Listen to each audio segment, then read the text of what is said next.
Love Tribe. What's up? I've got somebody really cool here who I got to hang out with in Miami. I'm so grateful to have Mike Muzz, Jarmuz of Lightning Ventures. What's up, brother man? Yo, how are you? DJ Valerie B. She's everywhere. She stands out, right? I mean, you know, you got to have some sparkle fairies in the Bitcoin world. I think we need a little bit more of that. So yeah, got to have it, brother. How's it going? What's going on? Good. Life is good. It's a Thursday afternoon. Very mellow, very chill. I've had this, I haven't been able to get a lot of work done today, which is fine. You know, just having sort of one of those days and happy to just hang out and with you. I'm happy to hang out with you too. So dude, you're the busy man around town. I just saw that you're going to be in the Philippines. Is that correct? Yeah. Should be a lot of fun. Yeah, seeing the Bitcoin island out there, and I guess they got a lot of merchants, and you know, Pouch, that's their territory. Pouch is doing a lot of exciting stuff, and yeah, I think it'll be fun, and it'll be beachy, and it'll be very very BLove vibey. Well, you know, it's around my birthday time then. So I'm like, maybe I can come out and throw some music down for that little conference, but we'll see. But, okay. So let's talk about you and Lightning Ventures, and let's talk about I've got some good questions. When I asked the Twitter audience yesterday, I was like, what do you want to ask Mike? And there's a series of questions. So I think we'll go through a lot of things if that's okay. But tell us about Lightning Ventures. What's Lightning Ventures? How'd you get involved with it? Let's hear about what does Lightning Ventures do? Lightning Ventures is a boutique venture capital firm that's just focused on Bitcoin companies. And we do things a little bit differently than a lot of what you'd think of with venture capital. We have two vehicles. We have a small fund that we're deploying out of. That's just like a friends and family. That was a pilot fund. And then we have a syndicate, which is where anyone can invest in Bitcoin startups on the same terms as a lot of, other investors, right? This quote unquote sort of, area that we try to bring it to people who want to participate, and you can get started for like $1,000 minimum, and you can start investing into Bitcoin companies. These are not like tokens or scams. These are real deal investor opportunities, and it's cool to be able to spread those out to people and try and do that. And then we just help those companies as much as we can, and grow them and do as best as we can, as much as we can be involved. And that's it. We're pretty psychotic about it.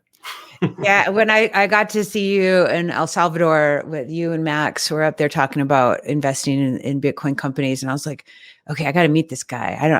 I want to meet you. So I got to meet you. So I'm so glad. Now we're buddies. When I was listening to you guys talk, we were talking about, you guys were talking about, a lot of times when the founders, they'll start, when things start to go sideways, sometimes they'll like stop communicating as much with you guys. And it's like, and I remember what you were saying is like, this is the time when you want them to communicate the most so they can rely on you for your, resources and expertise to help them get to the next levels. Like, do you want to share about some experiences, like how you've helped some founders get over some humps when they're, moving down the pathway of success? Well, look, we're a new outfit. Okay. So all of this is very new for us. So we just started maybe a year and a half ago, give or take. Okay. With a very small fund and just a pilot program to get started. So there hasn't been that much time that has gone by for a lot of those things to happen. And personally, before that, I had invested in a lot of angel investments and small checks, and there's a lot to be learned there as well. But as far as Bitcoin companies go right now, we haven't had any, in this short amount of time, but it's going to happen. I mean, those are the odds. So you do as best that you can, and as welcome as you're willing to be. Like my Friday is just for portfolio founders. Anyone, if you want to talk, if we haven't chatted in a while, like we can just shoot the shit. You know what I mean? Hang out, talk about what's working, what isn't. There's always some good stuff that comes out of it, right? Let's fire off those emails right now. Let's do the partnerships. Let's be as helpful as we can be, right? So we need that. And then sometimes you get updates from them and you blast it out there to your group of people who invested in that deal. That's kind of the difference between us and a lot of these other Bitcoin VCs, okay, is they raise a fund and they deploy on behalf of those LPs, those small limited group. They provide closed updates just to them, okay? But they don't have like a large network of people, They have a lot of other things that we don't have. There's a lot of different values that they bring that we can't, like significant cash. That's one thing, because we have smaller amounts. So, being able to have somebody in the group like yourself, okay? DJ Valerie B, look, she's got a cool podcast. She's awesome. She goes to a bunch of conferences. Okay. She would be a great person to have in the Lightning Ventures fold, because we have companies that are rolling out affiliate programs and new things. Okay. And having somebody with a voice that's in the space, in the know on what's new and cool is good.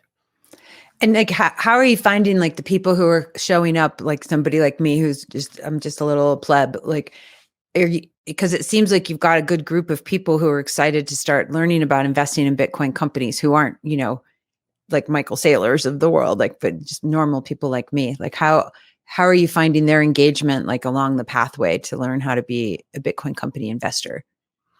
Well, a lot of people have been investing, angel investing for a while. Mm-hmm. Okay. So it's something that they're very familiar with. Maybe they're in other syndicates. Maybe they invest in other things, right? Other tech stuff or whatever. The people who have never invested and then are just wanting to get started, mm-hmm. All you're going to get from us are Bitcoin companies. That's all that we do. So anything mm-hmm. else out there, is not coming through us. But we do the due diligence and, we work our ass off for these companies, and it doesn't help us to roll out garbage. Like that doesn't work. Like for us to roll things out that don't work, like it doesn't work. So, mm-hmm. We're doing our best, Valerie. We're going out there every day and we're playing the hardest game that we can, Valerie. We get up every morning and we go as hard as we can until we just drop. And then we wake up and do it again the next day. That's how it works over here. Fuck, I know, dude. It's seriously, but it's fun, right? Like, I want to hear your experience from what you've done in the past with investing versus now. You've obviously got this like, hyper kick-ass group of humans called Bitcoiners and Bitcoin companies that you're investing in. Like, what's a different vibe that you feel like with the companies and the investors versus the older, you said you had 1,500 investments in the past. You've invested in over 1,500 companies. Dude, I can't even count that high. That's a lot of companies. So what's the what's the difference between the ethos? All right. I think I know, but I just want to hear it. Let's put Bitcoin aside. Okay. Let's take Bitcoin over here. Okay. Now imagine this. Anything cool that's happening in the world, okay, sent to you all the time. Okay. So whether that is literally anything, okay, that's the space stuff, it's biotech stuff, it's medical stuff, it's tech stuff, it's mobile stuff, it's stuff for your pets, it's stuff for whatever, okay? So when you see a lot of stuff, and I'm not talking about garbage, okay, pretend that the stuff that you saw had already been filtered to like really good shit.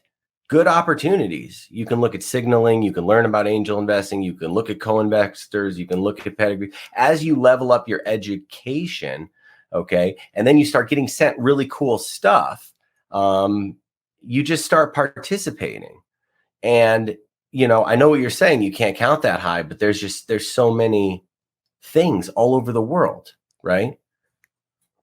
And so do you feel, I mean, that sounds like totally something I'd be so excited to do, because I love new stuff all the time. My brain is like always looking for the new shiny thing. And so, especially if it's going to make a difference on the planet and make the world better for humans now and in the future, like that's one of my turn-ons, and sunset walks by the beach. I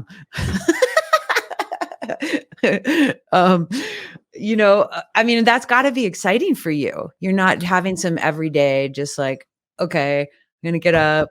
Okay, I got to do accounts receivable today. Okay, I got to go do blah, blah, blah. Like, I bet your brain is constantly just expanding with all these new ideas and possibilities. It's cool to know everything or see things that are going on in any possible category, right? It's very inspiring. It's really cool. And then to make like a decision to be like, you know what, I'm just going to focus on the Bitcoins. Just there. Like, I can't imagine how people are generalists. I was talking to a VC today, and he's a generalist, right? He's in everything. You get something. It's a language learning app versus robotic lawnmowers, dental surgery. Okay, you're all over the place. I can't even imagine that anymore, because just focusing on Bitcoin, everything in Bitcoin and Bitcoin only, that's so easy, and there's so much that just gets pushed out. You know what I mean? That's the only focus. And you have all the buzzwords, right? As soon as it's, token, protocol, this, that, MetaMask, those, it's just like instantly out. You know what I mean? And that just like that, plus like everything else, like women's clothing companies. I mean, just like you name it, right? Like, not looking at that anymore. Right. Like, if I get a pro rata for something that I've invested in a couple of times, I know I've invested, like, I'll take a glance at the new valuation, you know what I mean? Have a look, but like, I'm not even like looking at that stuff really. It's just the Bitcoin space. And that keeps me busy 24 hours. What are you most hopeful about right now in Bitcoin, in the Bitcoin space? I just hope the price doesn't go up too fast. We got to get some more sats, dude. let's just hang out here for a little bit. Let's build a nice base. 2024, 22, 25, 22. Just hang out there for 6-8 months and then figure it out. And then blast off. What's going on though? What's the hottest stuff that you're looking at right now with your portfolio? Can I bring up your website? Can I show everybody your site? You can do whatever you want. It's your show. It's your show, babe. You're just hanging out. Do your thing. It's 4:22 on a Thursday. It's 2:22 here. Well, now it's 2:23, but hey, there you go. All right, so let's check this out. So Lightning Ventures is an exclusively Bitcoin-focused group of investors, a motley crew of geniuses, dropouts, beatniks, and weirdos dedicated to supporting Bitcoin-only companies. I love it. And listen, we're good at what we do, but we're bad at websites. You know what? It's better than my website. No. So, okay. So let's talk about some of these companies. So you've got Azteco. Well, hit all of them. Hit the little treasure chest there. Oh, sick. Okay. Complete portfolio. Wow. I think that's pretty up to date. Dude, this is a lot of companies. And so basically, if I were to come to you, and I've been following you on Telegram. I haven't had any extra sats to do some investing yet, but I aim to change that sooner than later. So you get deals, they come up, you present them to people, and then they have an opportunity at certain windows of time to get in for certain rounds. Is that how that works? Am I saying that the right way? So companies go through different cycles. And for whatever reason or whatever part of either a dedicated fundraising cycle, or sometimes not in a cycle, but for a few different reasons will take investments.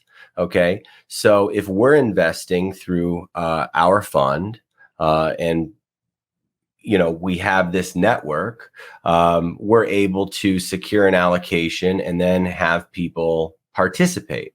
Okay. So getting, a lot of people into one line item on the company's cap table, right? That's DJ Valerie B's $1,000 in her favorite Bitcoin startup. Okay. It might also be somebody's, $25 or $50,000 investment into a startup, right? Because the numbers can always go up, Valerie. But when we're learning this stuff, since there's many lifetimes of things to learn. Okay. I don't even know if it's possible. Okay. It's an art. So much to learn. Okay. You invest small amounts and then you learn, right? Because anything can happen. Anything can happen. And so, so just for anybody listening here, so this is not a fund that has all of these companies in it in one fund. You would invest individually per company. Okay. Is that right? We have our first fund that invested in many of these companies. Okay. Not necessarily all of them. Okay. Okay. But many of them. And then we have some where actually only our fund invested and we didn't have a deal by deal offering for the Lightning Ventures group. Cool. So it can go a number of different ways. Okay. Let's take the Strike, for example. Mm-hmm. They wanted to involve, Bitcoiners in their round. It was a very nice attitude, right? Because they raised a pretty big, fairly high profile round last year. So how do they get as many small check Bitcoiners into be able to participate on literally the same terms as the VCs, right? This exclusive club. Okay. And we were the perfect vehicle for that to happen. So we also had luckily we love Rockstar. He's amazing. We did a Bitcoin Blitz chess tournament at the Strike office. We're on good terms with them. Their CEO, our CFO, Nadia's amazing, all-star. They were okay, cram as many small people in here as possible. And that was a cool deal. That was a cool way to come together. I'm not going to get updates. I highly doubt. I mean, I don't know what we'll get, right? Well, we might get something, but we're not getting a lot of information, that the other VCs get. That's what happens when you're in a syndicate, okay? And the earlier stage companies, you can get an update every month. You can get a really good insight into an early stage founder. But at the Strike level, and at the same time, they don't need any help from us. What are we going to do for them? Maybe if there's a hiring thing, maybe if we get a job posting, we can circulate it and do something there. But there's not much we can do for Strike, except cheer them on. And it was really cool that we could participate, as opposed to something that's super early, like Vita, for example. Okay. Vita is amazing. They actually just had a launch today, by the way. I'm so proud of them. I haven't played with it yet, but Lyle Pratt and the team, Brandon, they fix things like this. I use this thing. I report bugs all the time, glitches. We have a few meetings on there. We play with it. You know what I mean? And bam, they're just on it, and it's cool that we can do that. And a bunch of people in the syndicate are able to really help at those early stages with conference intros or podcasting intros, or can we live stream this for an event, or, we're able to really help. And have you is the target or the aim for a lot of these companies to get bought by other companies? Or is it, or does it just depend? Some of the companies no, we just want to run and operate for, in perpetuity, or other companies are no, we want to build and have somebody buy us and acquire us. Valerie, gosh darn it, you're thinking like some kind of capitalist pig over there. All right. Mm-hmm. The goal of the company and of the founder is to build an amazing product and company and thing that changes the world for the better, right? And absolutely. Eventually we don't really even think about how does it end. Okay, let's get it started before we're worried about that. Oh my God. It's funny. I don't know if I have it right here. Yeah, I have it over here. Wait, that's not the new Vita page though. Anyway, it doesn't matter. I don't know. No, It's VIDA. Vita, Is go that to Vita, go to Vita.live. Vita.live? This is Vita.page. Vida.live. Okay. I don't know if this has been announced yet. I hope Lyle Pratt's not pissed at me. Okay, well, vida.live. is that it? Yeah. Okay. Now this Cool. was Okay. just launched today. I don't know. Wow. I don't know, Oh, but this look is at it. cool. I mean, it's not Yay. StreamYard, but you know, it's going to be cool. Like they're iterating. Like they created a link page, a link tree alternative first, right? People use it. People still use it. I use it. Okay, but it's like you see they're iterating. They went into the meetings. They put in a calendar integration. They're doing this live podcasting thing. It's like a Twitter Spaces but live. Like Love look it. at what this founding team is doing. And by the way, they have successful exits. Okay, this is not their first rodeo. Okay. But they're throwing things everywhere. They're seeing what is sticking, you know? And it's amazing to me to actually just see this happen real time.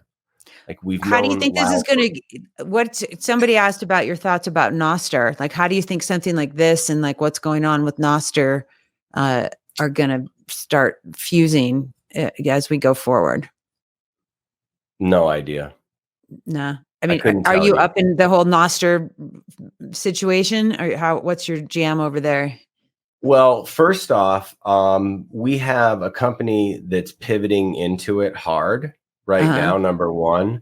Number two, I think every company is adding some support for it, including the page that you're on. I noticed last time I logged in, it said something with Noster. I'm going to tell you what it's. I couldn't remember what it said, but it says right here. It says continue with Noster. Log into Vita. Continue with Noster. I don't know what that means, but yeah, I have the Damus app. I've been playing with it a little bit. You know, some people saying that the entire internet and everything in the world is going to be rebuilt on it. I think that might be a little far fetched. And at the same time, you know, saying that it's going to go away and be, you know, is not happening either. But you know, it's difficult to use. I mean, let's be real. It's anyone who's spending any time on it's in the early days. So it's so early days. I know I have the Damus thing too, and I started playing around with the snort social. I love that it's kind of cute. Snort. It just makes me think of cocaine. So I'm like, is that really what we want to be thinking about? But you know, not that I do cocaine, but anyway. Valerie, I know you. You're very responsible. Okay. You don't I am drink. a very responsible girl. Very responsible person. I'm a responsible mom. You know, you got to keep it together. I've had my fun days. I still have I have a lot of fun. You know, I get up to some fun. Valerie, you had a good run.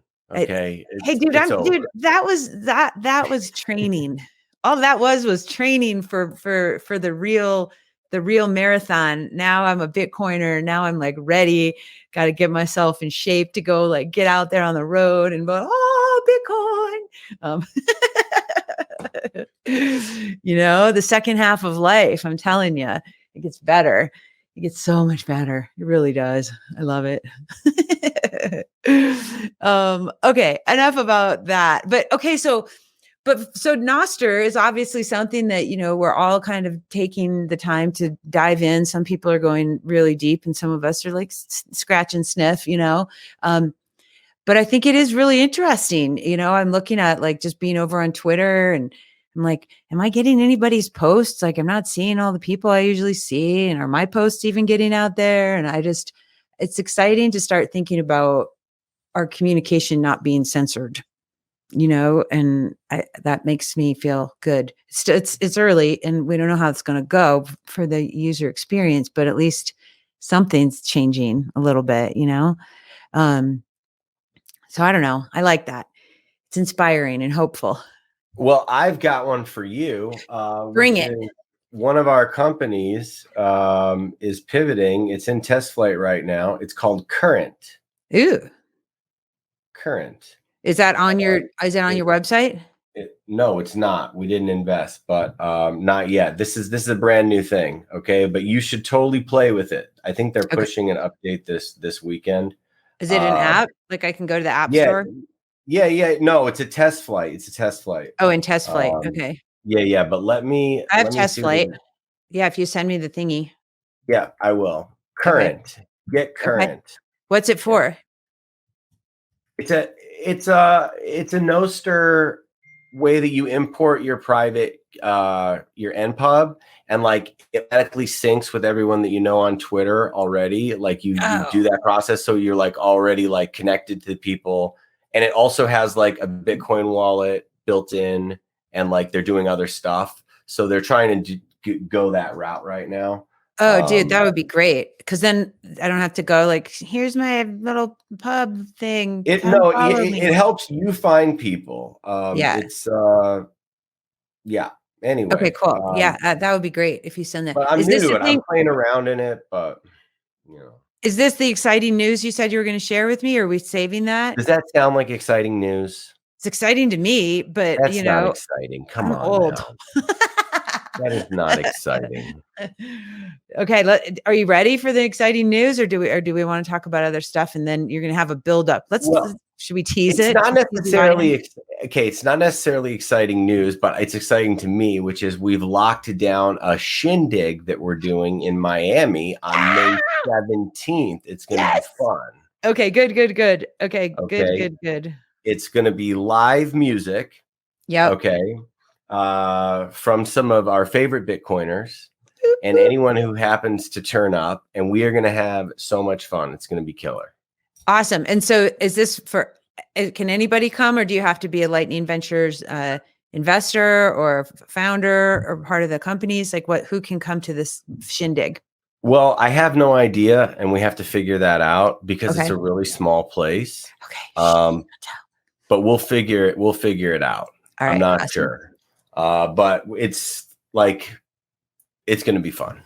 Okay, good. I'm excited. And and people like, yeah, we're going to get everyone in. We're going to figure it out. All right, good. Well, if you need any help with some polka music, I know a girl. Can you play the accordion? I can actually do polka rap. I'm a polka rapper. Polka rap. It's my thing.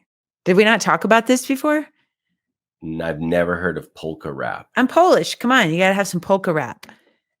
Polka rap. So so later tonight, if I start Googling around for trying to find polka rap, you're telling me you're going to see me going like this. Okay, is this a real thing? I mean, everything's a real thing if you believe it is. You concoct your worldview up here in this little nugget. No, I made it up. It's like a genre. And I made it up, and I haven't actually performed it live. It's just sort of something that I do, and I mess around with people and I tell them that I'm a polka rapper. Okay. Well, that's cool. Very cool. Oh, I love you. Oh my God. Hey, so favorite Beatles album? We're supposed to be talking about the favorite Beatles album. I mean, you were a DJ. So I am a DJ. Once a DJ, always a DJ. Let's go. Is that how that works? I think so. I mean, it has so far. Thus far, it is on target. Yes. Well, as a DJ, you're you read the room, and you're a connoisseur of lots of genres. So what do you think about the Beatles? What do I think about the Beatles? I love the Beatles. I mean, I don't really play the Beatles. I think I might have played a couple remixes of some Beatles. I mean, I'm used to listen to the Beatles as a kid.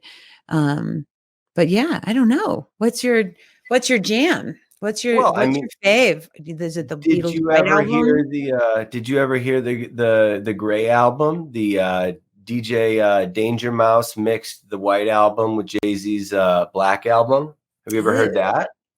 I think that sounds familiar, that I must have heard that at some point. And so, yeah. Okay. Yeah. I haven't dove into that. So is that your jam? Is the Gray album your favorite? Well, no, I'm just trying to give you some ideas here. All right. Put a quarter in the jukebox, girl. Go play some better music. Oh my God. Well, so I remember when we were hanging out in Miami, we were talking about music and we were chatting about, because I asked you yesterday, I think I was like, are you going to go to the Love Burn? And you're like, I'm not really a burner, pal. What's your jam? What's your favorite kind of music? What kind of concerts would you go and enjoy these days or in the past? Okay, so there very well could be, probably is some like good music now. I just have no idea. So I don't know what's really going on now, but timeless classics, like good music is good music. Good music I is mean, good what music. the Strokes, I mean, Wilco, I mean, there's been a Ooh. lot of, like Neutral Milk Hotel, I I don't mean, know that. all over the place, from, I mean, who didn't like Michael Jackson in 1984? There wasn't a person on the planet who didn't like Michael Jackson in 1984. Timeless classics is like everything, right? The Kinks, the British Invasion. I mean, just everything, like good music. Take Ella Fitzgerald, Louis Armstrong, take it back to the 30s, jazz, early blues, Muddy Waters, Robert Johnson. I mean, every genre, even country. Take it back to Hank Williams Sr. Now that's good country. Or Johnny Cash, right? But modern country, my God, I hate it, right? But I'm sure there's still a couple of jams in there.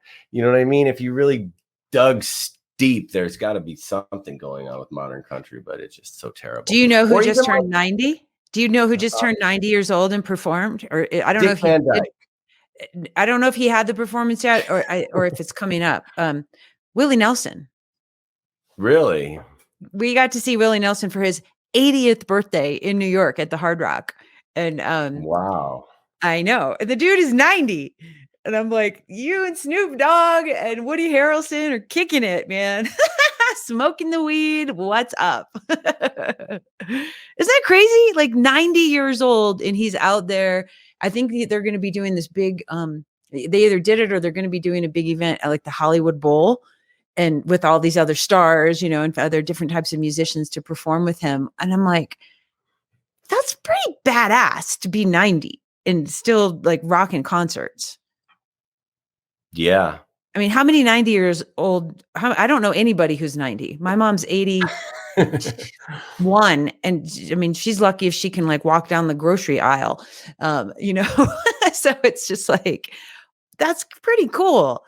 I mean, what do you think Willie's secret is to staying, viral and in the ability to go play as a 90-year-old man? Well, I think you just said it, right? I think it's the marijuanski, You think it's the marijuanski? I And think so. I think it definitely is a thing. What do you think? Do you think you're going to be 90 one day and having some marijuanski playing on, some lightning stages somewhere? Oh my gosh, wouldn't that be great? Wouldn't it be great? And it's interesting with technology. Like I can only imagine. Like it's gonna get insane. It's already insane, but like 17 years from now, like I can't even imagine. Oh my God. What would 17 years from now? Is that 2040? I think I can do math. Oh, it is 2040. I started, Knut, Knut's Van Holm. So they're doing this 21 Futures thing. And so they're having submissions by the end of the month for people to do these like short fiction stories. So I'm like, oh, I'll go write one, and thinking that I'm going to write one really quickly. I'm a nonfiction writer. I'm not a fiction writer. So, yeah, but it's interesting just kind of even thinking about the numbers. And I'm like, wow, what's going to happen in 2069? What's going to happen in 2011? What's going to happen in 22, and like all these different little dots on this little universal timeline that we are keeping. I don't know. It's just amazing. It's so, what do you think? Do you think Bitcoin can bring peace to the world, Muzz? No. Why not? What do you think will bring peace to the world? What do you think can bring peace to the world, if anything? The individual must find peace within themselves. Yeah. World peace begins with inner peace. How do you find inner peace within yourself, my friend? Are you kidding? No, dude, I'm not. I'm serious as a, rainbow goddess. It's hard, right? It's easy to say what to do. Putting it in practice is a whole nother thing. It's You know, true. I always we're like all to in the ask same people boat. do you have like any little tips, tricks, or hacks that you do that they could maybe integrate into their life to become a more, happy, healthy, peaceful version of themselves? I don't know. Just try to be cool. Just try to be cool to other people. It's working. You are cool. You're cool to me, and I see you cool to others. So does that bring you peace? You just don't screw everyone over. Yeah. Anywho, You're like, redirect, get back over here. Thursday, 4:00. Valerie B, what's good? Talking about our souls and whether, what's going on and energy. This is we're not karma. reading green candles on my podcast. I don't even know how to do that. So somebody posted a green dildo today. I was like, oh, that's cute. Like, is that a thing that people do? Like when the candle things go up, they post like big green vibrator dildo things. I guess some people do. Some people have their own way of celebrating a price run up. And what's your way of celebrating when the price goes up? Are you doing some kind of crazy like Bitcoin play or something? Like, is that actually happening? Or is that just like a figment of my imagination? No, your imagination is becoming like Willy Wonka and the Chocolate Factory into reality. We are doing Satoshi, the cyber opera. And so there's a group of us. I know, it's super exciting. And so, Tomer wrote this article called The Legendary Treasure of Satoshi Nakamoto. And he shared it with me. And I was like, dude, we got to make a cyber opera out of this. And he was like, what's a cyber opera? I'm like, I'm not sure yet, but it's going to be really awesome. And it's going to be like Cirque du Soleil meets Hamilton meets Tommy the Rock Opera. And we're going to bring it all over the world and tell the story of Satoshi on stages and use music and art to orange pill people in a really cool, fun, and playful way. And he was like, okay. So that happened last October. And then we made a little clip and showed it at El Salvador at Adopting and at Pacific Bitcoin just to see if it was like insane and should we do it or should we not. And everybody was like, yeah, let's do it. So we kept signing all these people up. And so now we've been producing it. And we're producing the story. And now we're going to start doing this call to artists. So we want to bring all the different types of musicians and artists all over the world and bring them together because we created the story. Now it's like, okay, let's put these 12 songs together and we're going to tell this hero's journey of our interpretation, of course, of Satoshi and the backstory and the cypherpunks on stage and We Are the World at the end. It's going to be magic. And so we're trying to, it's all of us. We're just volunteering right now. We're not exactly sure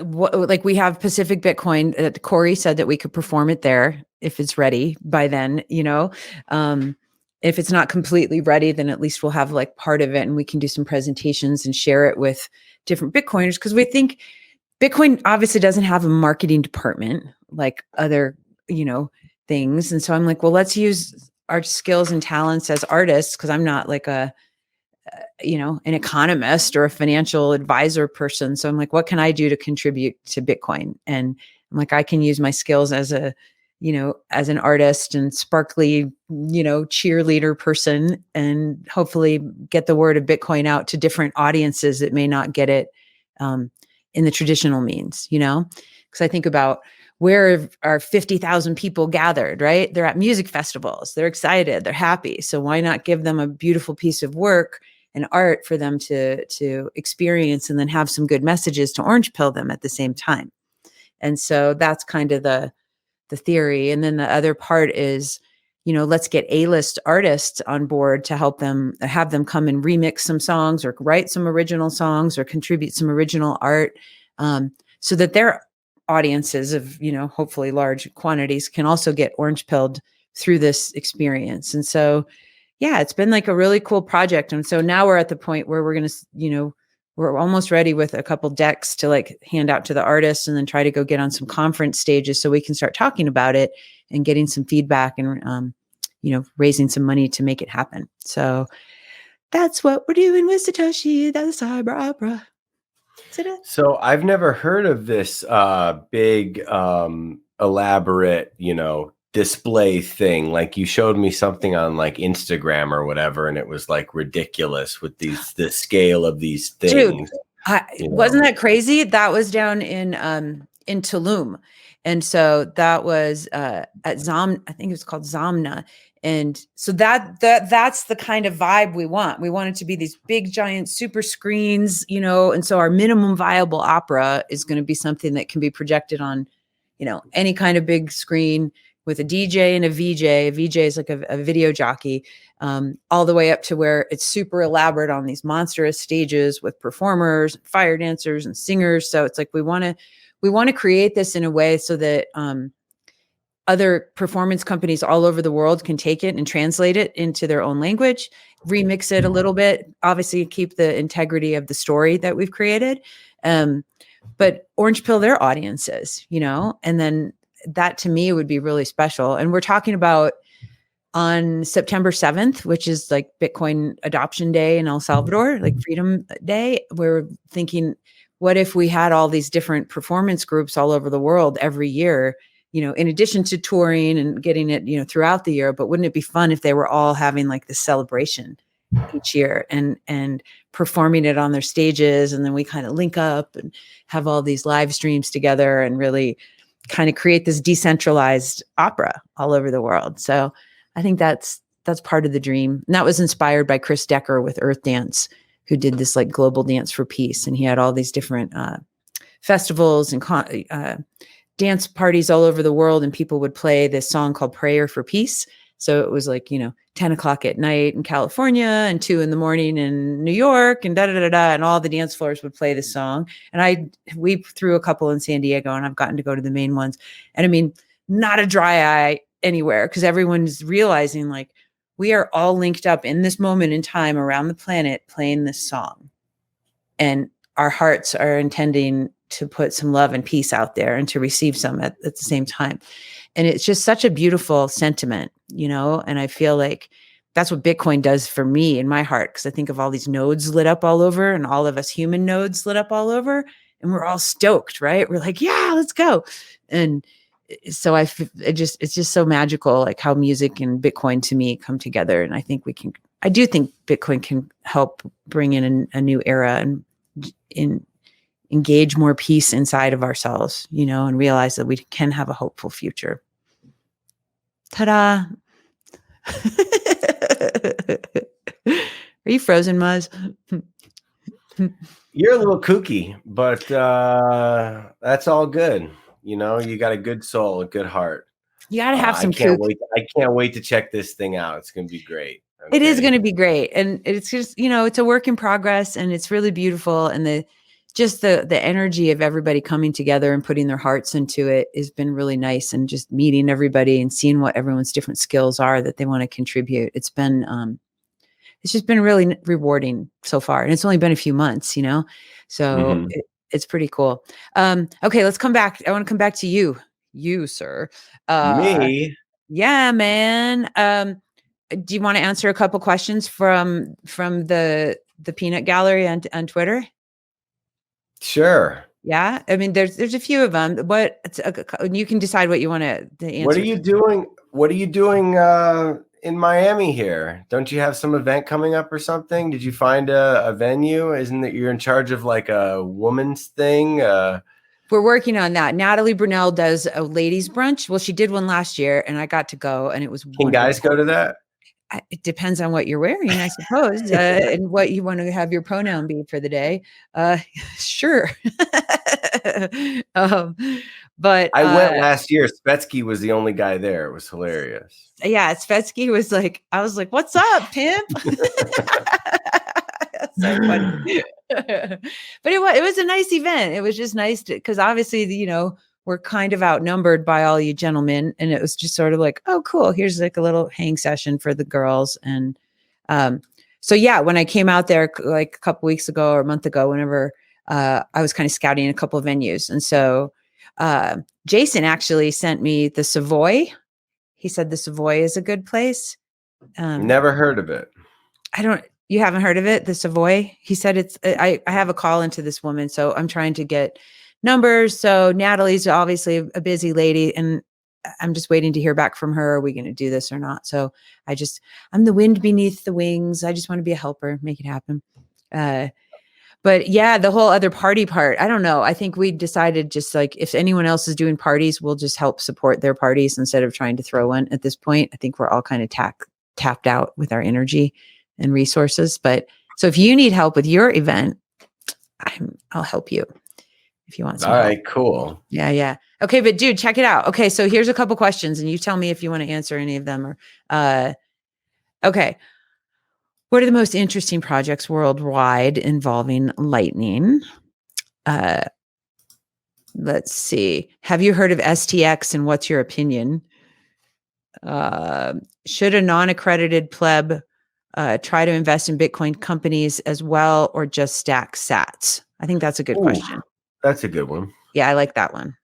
I'm trying to send you a file in this chat thing here. It's not working. Oh, send it on Telegram. Okay. Okay. So, stacks, no good. We don't invest in stacks projects, us personally. Okay. So that's number one with that. We do invest in liquid projects. Okay. So what else? Unaccredited plebs. Boy, that is a challenge, and I'm going to work on it. Okay, I'm working on it now. I mean, let's see what happens. But I'm working my darndest to have a way, okay, to where any unaccredited pleb can participate. Okay, working very hard on it. For now, okay, the question is do you identify as an accredited investor? I think more the question, the way that I'm reading this question from this person is, do you identify? No, you need to ask yourself that when you sign up for Lightning Ventures or you get an invitation, okay, and it asks you simply yes or no, are you accredited? Are you or not? You're asking me? No, or you're just saying in general, like when they're signing up? I'm generalizing it. The SEC is very interesting. It's interesting how they make it so it's a self-accreditation process. It is. Okay? And I think my ex-husband, and he still has a different fund that we had, but he used to have hedge funds and always dealing with the accredited bullshit. And it's stupid. The accredited investor box is retarded in me. Sorry, I said it. I said the R word because I'm sorry, but you can go put on $10,000 of your kid's college account on a craps table and you don't need to go check a box for that. But they're going to go and, we're protecting you because we care about you. And we don't want you having the same opportunities and invest in other companies. Like that seems ridiculous to me, the way that runs. So I'm all about getting rid of that if possible. I don't think it's necessary for humans to have to go through those, Amen, Valerie. From your mouth to God's ears. I hope that happens. It is ridiculous. It's terrible. And, I know many people who weren't exactly sure if they were accredited many years ago when they clicked that box. And it's a moot point many years later when it doesn't matter. So, it's something to think about. As far as whether you want to participate or not. But anyway, until that's completely removed, why not? Yeah. I think I want to just look at the context of this question I think was posed, but I think the question really is like, should I try to take time and invest in Bitcoin companies if I don't have like a huge stack, or should I just spend my time stacking sats? I mean, obviously this is investment advice. So, no, it's not. But look, if I didn't think that investing in Bitcoin companies would outpace the performance of Bitcoin, I mean, I wouldn't do this hands down. Like there is no other motivation. Okay. And when you look at certain time periods, right? From like maybe a 2013 to 2018, you know, you have something like a Kraken or so that's up maybe 150x over that time period. And then you have something like Bitcoin that's up maybe 50x. Okay. And then, you know, you take something like Coinbase over a certain time period, you know, you're probably going to get a 50x versus a 8 or 9x. You know, it has the power, okay, to really outperform.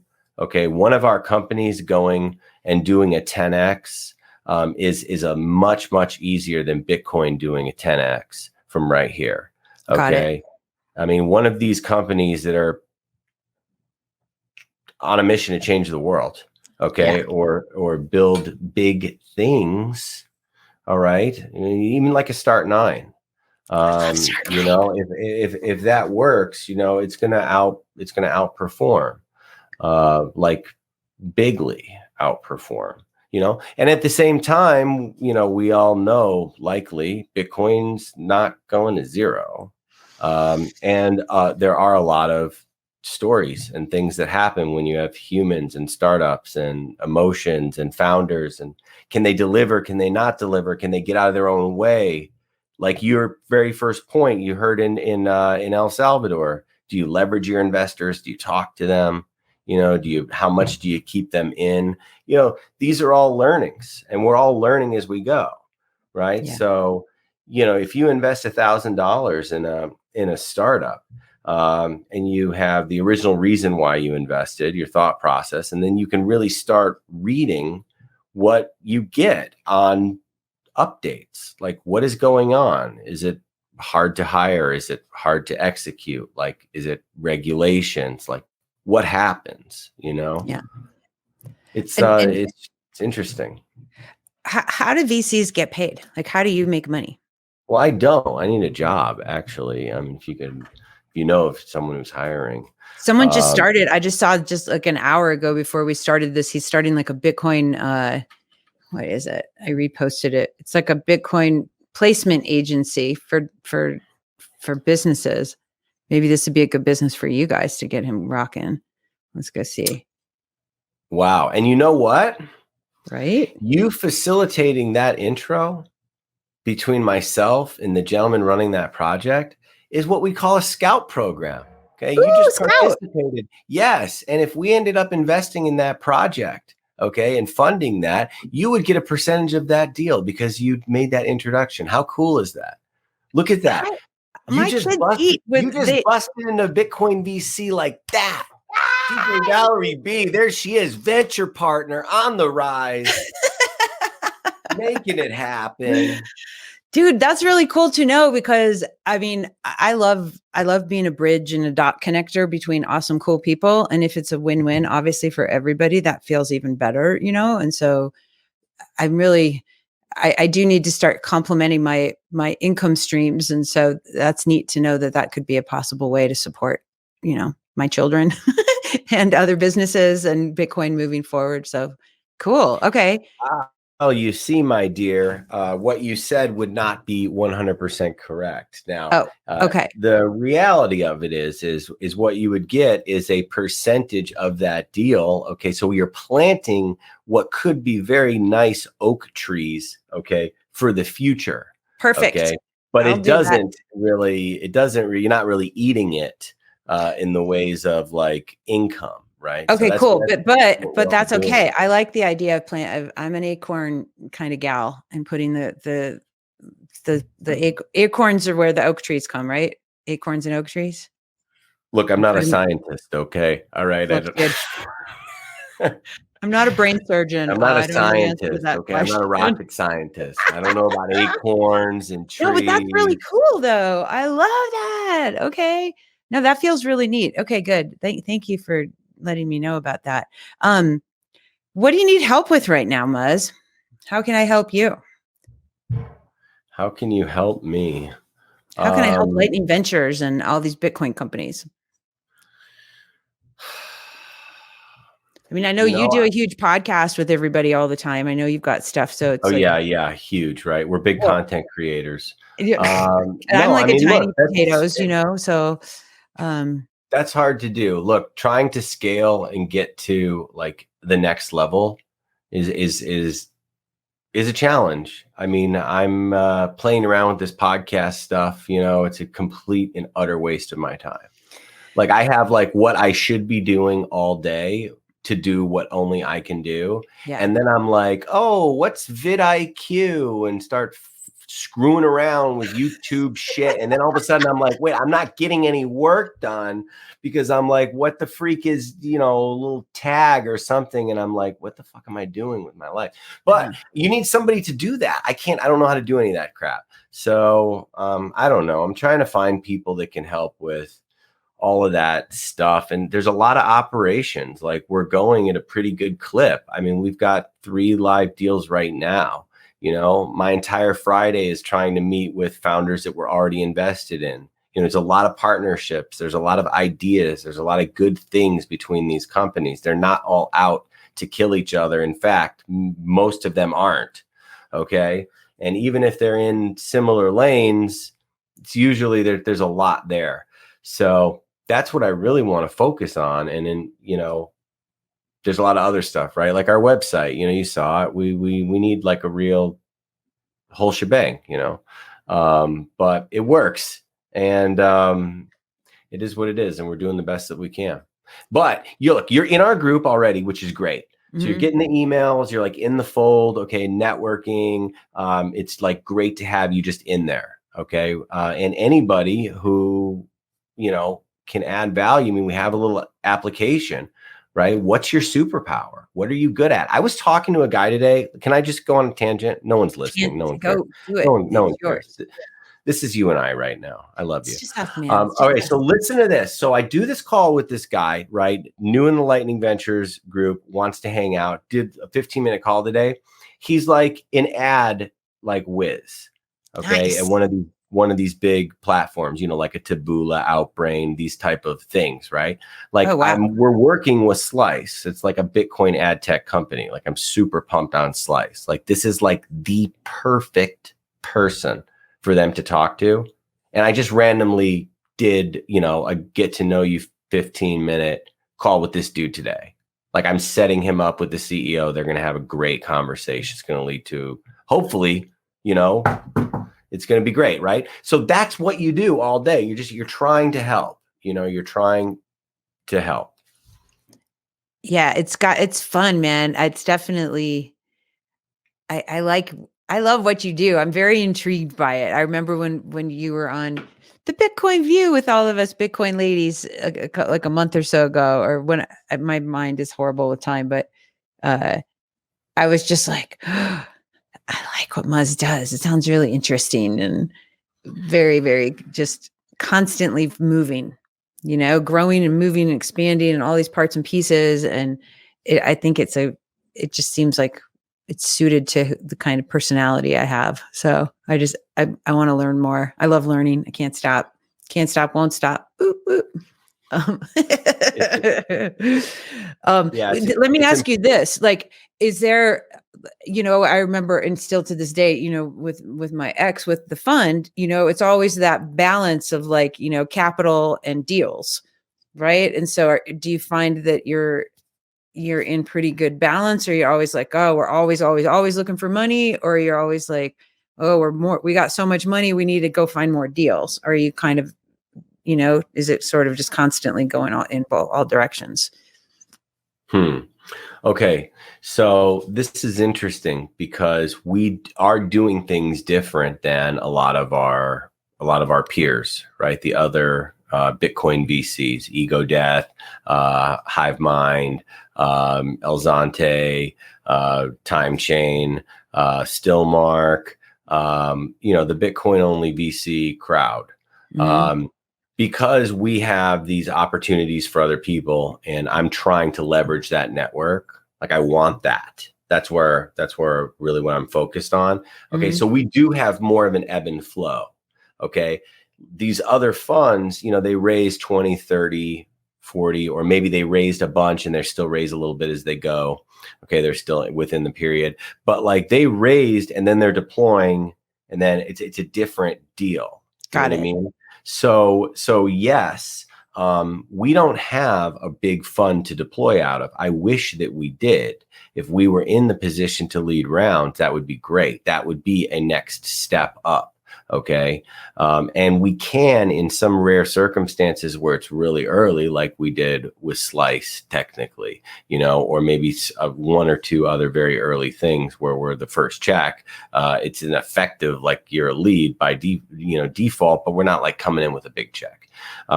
So we need a steady flow of new, amazing all-stars. Okay. And at the same time, we need the markets to cooperate. Like we go through these big drawdown periods, NASDAQ, 401ks, the wealth effect isn't there. Real estate market's taking a hit, like everything, COVID, the whole shebang. Okay. We just had like a 2021 was crazy for venture. Okay. A lot of inflated valuations, a lot of pain to come. Some of it has already come. Hopefully the bulk of the pain is in. We'll see. Okay. Raised on a lot of big valuations. Okay. So now we're kind of like back in like a reality period, and yeah, sorry. Don't. No, sorry. You answered the question. I'm sorry. I totally lost my train of thought there. You're good. No, what you were saying, the pain and the reality is coming from all these the valuations from. Well, okay. Like, look at this. Like, we have a pretty big group now. Okay. We have a pretty good group of awesome people. Okay. Mm-hmm. And they're not investing because the markets are tight. The markets are tough. Like, we're closing deals. We're persevering through an otherwise terrible time. Mm-hmm. On the other side of this, I think we are going to be in very, very good shape as Lightning Ventures, as a syndicate, as a well-oiled machine. Nice. For the companies that we invest in, with a playbook, with maybe other departments that can help with marketing and help with other things, and maybe get booked on even awesome podcasts like yours. You know what I mean? We need to be able to have these resources in-house. But right now, we make no money. Okay. So like, I have to figure out what we're going to do to start getting some cashola.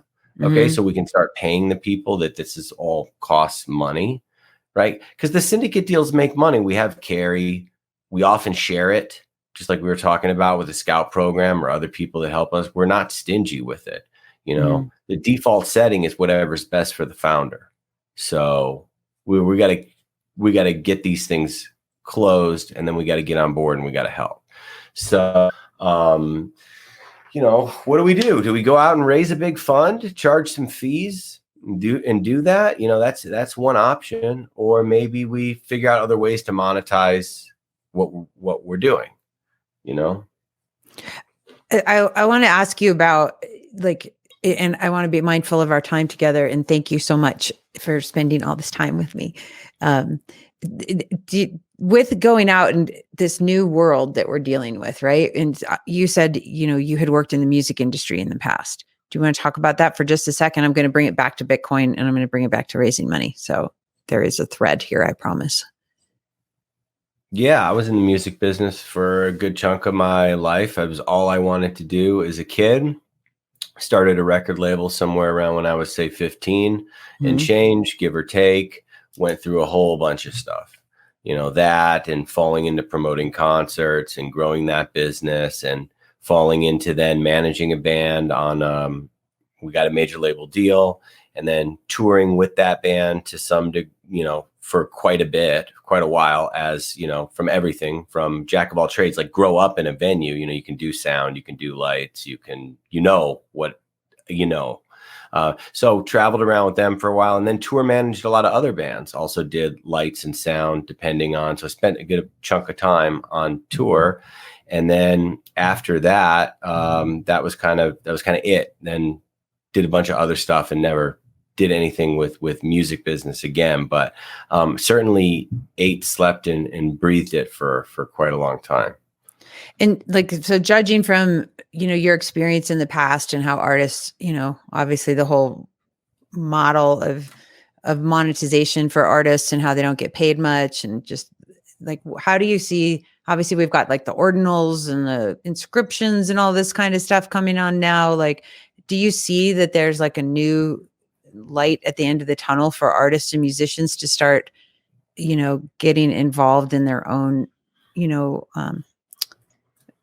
wealth creation, utilizing this as a medium? Or is this just a bunch of bullshit that's going on right now and people are putting graffiti on Bitcoin?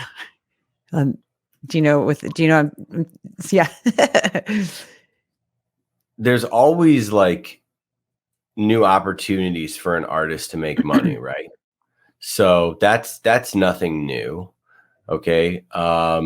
As far as like, a certificate of authenticity, it would be better off, as something like maybe using liquid or one of these other things. I don't know. It would be better than a physical piece of paper, or maybe in addition to a physical piece of paper, right? There's like legitimate use cases for some of these things. Yeah. But I'm like you, I mean, I'm an old man, so I haven't been doing that in quite a while. And I would have never guessed that the streaming business, like the fractional pennies of streaming, would have like really changed the music business. Like when we were there, it was like the last of this era of like that period. You know what I mean? Before the internet and everything really, the internet was certainly around and everything, but I mean, before it really got it. With those getting away from physical album sales and everything else. It was just another world, and it's totally different now, so I mean, you sign a record deal and then it turned into the 360 deals, right? The record label wants a piece of everything, right? They're going to get a piece of your merch and a piece of your touring and a piece of this and a piece of that.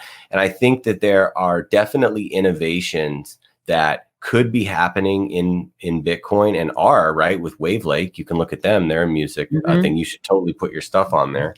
Yeah. But like you always had this booking agent who booked tours for you. Okay. Yeah. Now booking tours takes talent. I'm not saying that that's not something, but you could potentially have one-offs and shows in an auction sort of format. And nothing would be better to make it as fair as possible than Bitcoin, right? So like if you wanted to have DJ Valerie B at your big shindig that's coming up, okay, or something to bring DJ Valerie B to your town, this is what it costs. You could kind of have this like public facing score board thing. You could have HODL invoices. You could have it where it's like, if it doesn't happen by this time, everyone gets their money back or whatever. You can use all the, you can do all that kind of fun stuff, and I think that that's only going to come more. I think it's only going to happen more. I mean, okay, look, let's take a page of Bob Dylan's Blowin' in the Wind written notebook. Okay. First off, it's probably in some it's on display somewhere, but okay. Does that need a digital representation? Okay. Because you will never get that out of like the National Archives. Okay. Or wherever the hell that is. Okay. Forever. You're never going to get that.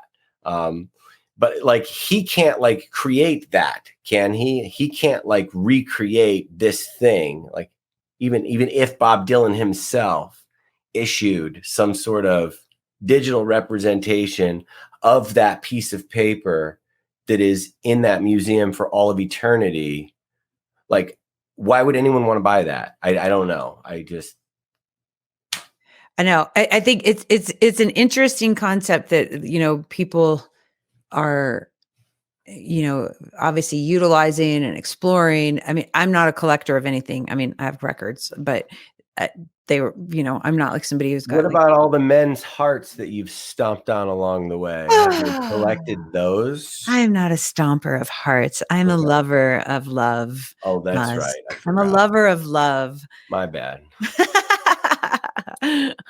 but I guess kind of what I'm going with it more than like the kind of NFT mindset or that digital representation. I'm thinking more in terms of like, royalties and for artists to get paid not have to wait for that middleman and like, oh, it's the first of the month, you can get your check from all of these, streams everywhere, all the whatever. Like, I like the idea of something, like Gigi was talking about, you can have all these different lightning splits, and there's obviously splits on Fountain. It looks like Vita has splits and stuff. And so that's what we're trying to kind of think about with the opera, because it's like, wow, if we have all these different contributors, whether they're contributing a character, whether they're contributing a song, whether they're contributing, X, Y, or Z, if they're doing a remix, like how can we think to the future for compensating artists in a way that we don't have to, obviously you have to have some kind of I don't know, would it be an oracle or something? I'm still learning all these terms like that would say, yep, there were this many plays of this song all over the world on all these 5,000 different types of platforms and channels. And then it just instantly will go to the artist in, real time. I mean, to me, that seems attractive. I don't know. Is that something that you've thought about, or is anybody doing something like that? No, not yet. But for royalty distribution, though, it's meant for Lightning. It's meant for it. I mean, it plays to it so well. To your point, I mean, everyone's been talking about it, and you're seeing glimpses of it, like with Fountain, and some of these like stream to this and percentages and like Vita. But as far as the royalties go, it's funny because it's still in that legacy system. Okay. You still have publishers and Warner Media and all of these houses with catalogs, there's mechanical royalties. There's a lot of different things, but once that if that happens, that startup that actually makes that work, that's going to be a big company, and it's going to be a big day for the music business. Well, maybe we'll find one and get Lightning Ventures to be I would love it if Vita does it. I mean, I'm sorry. I would love it if Wavelake does it. They might do it by accident. That's not what they're setting out to do right now, but it's in that vein, and Sam knows that problem very well. So yeah, that would be like, I think it'll be a game changer. I wrote up just a one pager for like a dream dashboard, that I would like to have as a consumer and as a creator. And I thought, wouldn't it be neat because, you've obviously got, like, you can go to Wavelake, or you can go to Fountain, and now Vita, you can go anywhere, right? You can go to Patreon, you can go to Twitch, but you have all these different places. And I mean, you obviously have got Albi and Get Mash and all this stuff. And, but you have to fund all these different things in these different silos, of, okay, I'm going to stream over here for podcasts, I'm going to stream here for video, and that to me is like, that's cumbersome as a user. I'm like, wouldn't it be better if you had, like, let's say I have a $20 a month budget that I want to like stream to, I want to pay every minute of content that I consume, whether it's a podcast minute, an article minute, a song minute, a video minute, whatever, songs and videos. I had somebody on the podcast, and we talked, and he was like, it takes a lot more energy to make a minute of a song than it does a minute of a podcast. I'm like, you're right. Obviously a 5-minute song takes a lot of energy to make. And, so obviously you can prorate, or, weight the average, what you would pay differently, but wouldn't it be interesting at the end of the month if you got your, like, okay, I listened to all these artists on all these different platforms, whatever, and here's my $20. And then I validate and I say, yep, I want to send that $20. And it's just going to go like all the different creators all over that I've consumed their content on a variety of channels. Like, that would be kind of cool.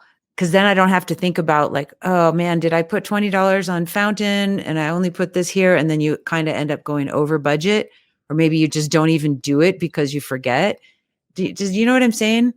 Like, this would be, I think, a really cool thing to see somebody build.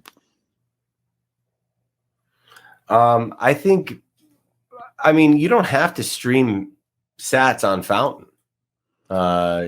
No, but I want to.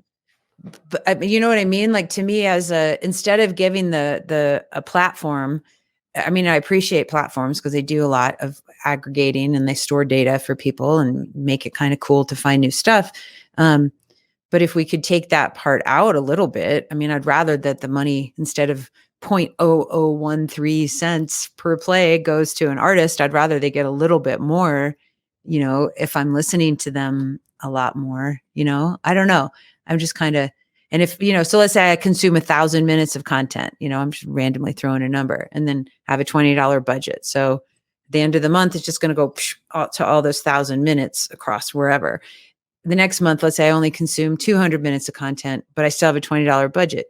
It's still going to get allocated equally, to the 200 minutes. And so it's just, I don't know. It just seems like it's a way for consumers to like have a consistent budget and not have to go think about it too much on 20 different channels or 20 different platforms. Am I crazy, Muzz? Yes. Well, we know that. I just, I'm always trying to think of like, what's the next thing that is going to help people get value for value. People get, get their art in front of others, get their music, get their words, get their message, get their businesses, and do it in a way with minimal friction. And so I think we're close. We're getting close. Watch how much all these things change soon. Dude, I know. They're all iterating. Like I think Fountain just released a thing today. I haven't updated the app, I don't think yet, but I gotta check. Did you see it? No, I haven't. I boosted you on there once. You did? You didn't respond to me. I apologize. I'm sorry, Fountain. I'm sorry, Muzz. I suck. And I honestly, like, I need to go into Fountain a lot and I don't go into Fountain hardly at all. And so please forgive me. Fountain, please forgive me for I have sinned. It's okay. I'll go in and I'll go look. Fountain. So when am I going to see you again? Hopefully soon. Well, definitely. I don't have anything booked just yet for my, for May, but I'm planning on definitely being there. Are you there? Are you traveling? Maybe I'll come to the Philippines. Well, I'm going to both of those conferences out there. The one in Vietnam, Da Nang, and then the one in Boracay, Philippines. I'm lucky. And then while you're there, right, it's like you're already freaking there. So, my wife's sister lives in Russia. They're going to meet us in Phuket, Thailand. 6 nights. I think it's five or 6 nights in a resort. Now, these are a little high maintenance. You know what I'm saying? On my wife's sister. This is high maintenance. This is a nice resort. $300 for 6 nights. 5 nights. 5 or 6. Yeah, dude. Like legit, like pool in the back of your room type of deal. So once you get there, it's like pretty cheap. And then it's like, okay, well, we're already there. So like, might as well like go to Cambodia and like spend 7 days there. It's like dinner is like $2. Like you can really, it's like, it's definitely cheap and you're already there. So like, I'm trying to make the most of that trip, but there's a ton of stuff. There's Austin for South by Southwest, plebs doing Sats by down there. Ooh, missing that. Way. Okay. Tuscany for this lightning summit that Folger Ventures and Roy from Breeze, bunch of people are out in Tuscany. I think that's May 20 something ish. So that's an overlap. So that's right after the Miami. No, it's March. Oh, March. Oh, this is all March. Okay. But there's so many things that overlap, right? In that March window. There's also Nostrica. Yeah, dude. In Costa Rica, out in McShane's putting that on with Jack Dorsey. I think it's sold out. It's very limited and small. Like there's just all of these things on that one little window, but I'm in Asia, baby. So shit's booked. That's going to be there. So have you been before? No, I've been to Bali once, but it didn't really count. Doesn't count. Yeah. I've always dreamed of going to Thailand and, it's just all of those places. It's like, it's an adventure. When I was DJing a long time ago, we went on tour in Malaysia, which was interesting. And so that was they had separate, the clubs and the places where we were DJing, they had separate police that were for the Muslims and you couldn't go there. Like you weren't allowed to be in a place where there's alcohol. So they were like making sure that there weren't people coming in, mixing with all of the other folks. And it was definitely eye-opening, to consider like, wow, people they don't have freedom to go dance. If they want to go just listen to some music and dance, and that just, I was like, wow, we take it for granted, all these freedoms that we have. So yeah, it's good to get out and see that world of ours. And it's good to see you. And I'm so grateful that you're here, my friend. And I can't wait to see you and have some fun in Miami. And maybe, who knows, maybe I will see you over in I don't know. I'll look at I've got a free ticket. Like my girlfriend gave me 6 months. I get to fly standby for free anywhere in the world until the end of June. Nice. Then you got no excuse. I know. I have my kids and my ex-husband. I have to navigate a few, days Well, of yeah, you swapping got the perhaps, kids. Actually, kids is a very good excuse. kids is a good excuse, but there's a good, we have a good relationship, so I can swap days with my ex, and he's a good co-parent. So it's nice to have that, so we can make things happen. So we'll see what happens. Woohoo! But hey, so everybody go follow Muzz. Go follow Mike Jarmuz at Mike Jarmuz and Twitter. Where else do you want people to go look for you? Is that the best way for them to get a hold of you? Well, if somebody wants to get started and learn about angel investing, on our website, there is something that says LP application. If you just fill that out, likely we'll be able to get you started. And yeah, it's a lot of fun. It's only Bitcoin deals for us. We have a Telegram channel. And that's what we're all about. So if you're a founder also looking to raise, we have a little pitch us kind of thing there. It's a work in progress. We're actually have one for a mining thing that's gonna go up pretty soon. So if you're in the mining industry, oftentimes we can facilitate partnerships on the back end, even if we're not investing, right? Somebody has a lot of these and somebody needs a lot of those. And if we are active, being good people, sometimes we can do some good stuff. So, yeah, that's pretty much it. Just fill out that thing, and that's that. Oh, that's awesome. Yeah, I'll talk to you about that. I have a friend of mine who just told me there's a friend of his who might be buying like some serious property that has like some water, what do you call it? Like a waterfall, like a cold waterfall, to maybe do some mining. And they might be looking for some loot or not. I don't know, but it's always fun to like learn to see what people are out there building and how to match them up. But yeah, okay, my friend, thank you so much. I am so grateful for you, and I'm so grateful for Bitcoin because now we're friends. Yay. Oh.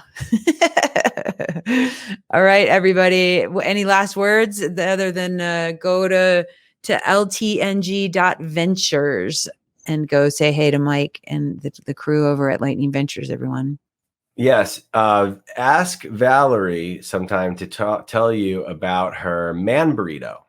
This is something that I don't know if she's ever talked about before, but it's oh my God.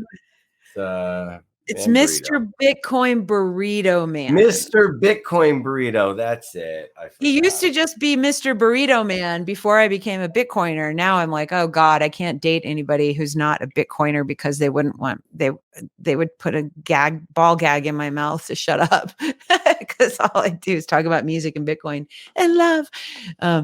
Yeah. Oh my God, that's so funny. I can't believe you just called me out on that. Now I'm all red. There's many qualities and many lucky men that would be rolled up in that burrito. Gotta love some burritos, man. I'm really a nacho girl, but there's the reason I chose a burrito. But we'll do that another time. We'll talk about that in another episode. So, yeah, you got it. All right, I love you so much. Thanks so much for spending time with me, and say hi to beautiful wife Anna for me, and maybe I'll see you guys over there in Asia. Yeah, you got it. Woohoo! All right, everybody, peace, love, and warm aloha. Thanks for tuning in, and we'll catch y'all next time. Woohoo! Hey, aloha. Thank you so much for tuning in. If you liked what you heard, it would be awesome if you could help us out. Please like, share, and subscribe on all your favorite listening platforms. And our favorite listening platform is a value for value model podcasting 2.0 app called fountain.fm. What's cool is you can stream sats to your favorite content creators so that they can keep making kick-ass content for y'all. So go over and check it out. And until then, really just remember, you fucking rock, and I love you. Peace.